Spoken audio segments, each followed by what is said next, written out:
Folks, we have some breaking news, and the timing is particularly interesting here, right ahead of the president's appearance. Walmart CEO Doug McMillon has just released a statement on the events over the weekend in Charlottesville, Virginia, saying, quote, President Trump missed a critical opportunity to help bring our country together by unequivocally rejecting the appalling actions of white supremacists. His remarks were a step in the right direction, and we need that clarity and consistency.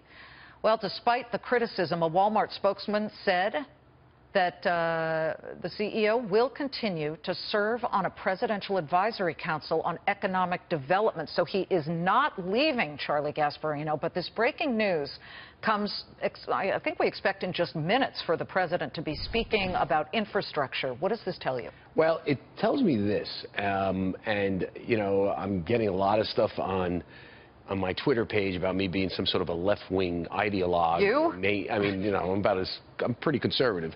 But it says this, that listen, a lot of these CEOs I've covered for years, they're increasingly politically correct, but this is beyond that. I mean, for them to come out really on that initial statement that didn't really place blame where it deserved to be placed, right on the white nationalists, and people wondered why Donald Trump didn't do that, didn't acknowledge David Duke in the first during the campaign. You remember that? He was asked about him. He There's said, a pattern, yeah, sure. There's a pattern, and it's leading people, average people, who shop at these stores.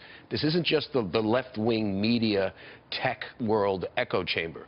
People at these stores must be calling these CEOs and calling these companies and saying, you know, this is a problem. So it's beyond the echo chamber. CEOs are now saying what he said was so wrong, and the appearance of him pandering to a very toxic part of our culture, at least initially, is very bad. Well, it was an easy call, and he didn't make it.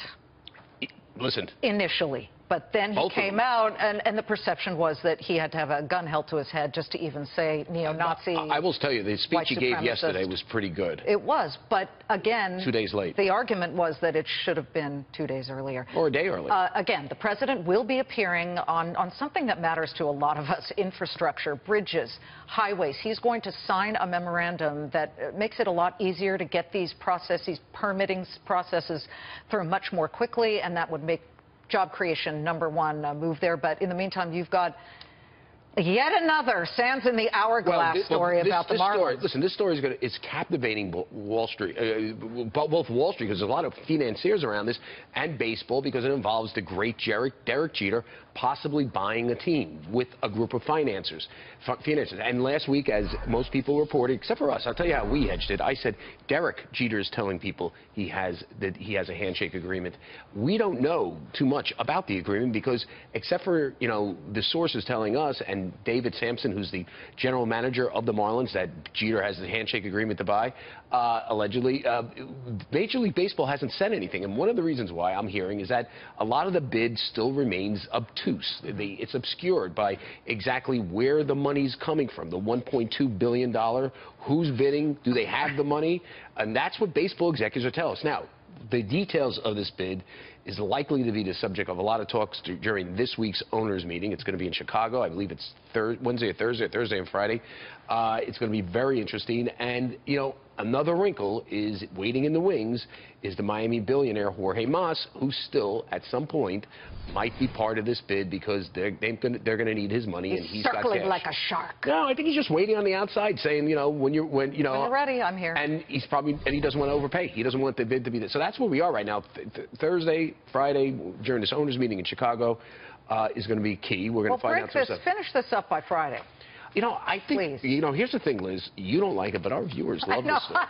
I'm kidding. I know they do. And here's one other thing. It's a great business story because it involves, listen, Jeter's bid is being run by an investment banker, Greg Fleming, one of the best in the business. The reason why he won is because of Greg.